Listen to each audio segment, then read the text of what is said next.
انتوا بتيجي اتكلمنا عن السقالات المتعلقة شوية، المتعلقة، فقلت ماشي. تستخدم لتنظيف الواجهات الزجاجية. تمام، ده النوع الأخير بيستخدم السقالات المعلقة لتنظيف الواجهات الزجاجية. زي ايه؟ زي موجودة في الفنادق والعماير والمستشفيات وغيرها كتير.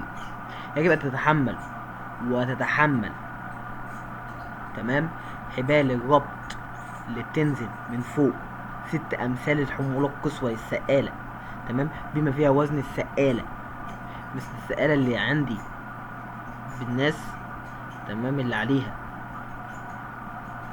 بالناس اللي ايه، اللي عندي بالناس اللي عليها. لو وزنها 1000 كيلو، يعني طن، لازم الحبل اللي هيستخدمه يشيل 6 طن.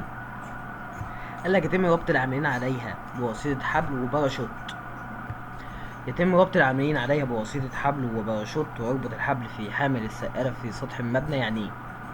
يتم ربط العاملين عليها بواسطة حبل وباراشوت، ويربط الحبل في حامل السقالة في سطح المبنى. يعني ايه؟ يعني حضرتك لو الراجل هيلبس الحزام بتاع السلامة، السيفتي هارنس ده، ما يربطوش في السقالة نفسها.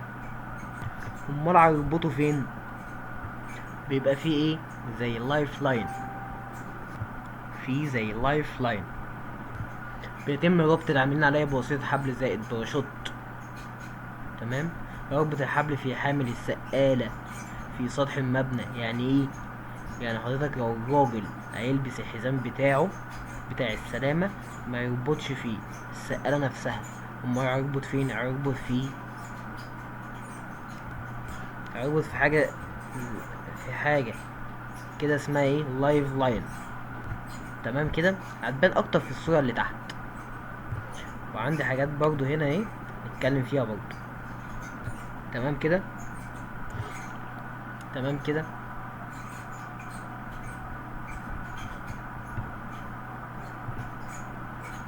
شايفين اللي على الاطراف اللي عندك في الصورة دي اللي مسؤولين عليها حمل السقالة نفسها. المسؤولين عليها حمل السقالة ايه نفسها. انما الناس بقى نفسها مربوطة بالحزام فين؟ مربوط بالحزام فين هو الراجل؟ في الواير الخارجي اللي موجود عندك في الصورة. فول فول الريست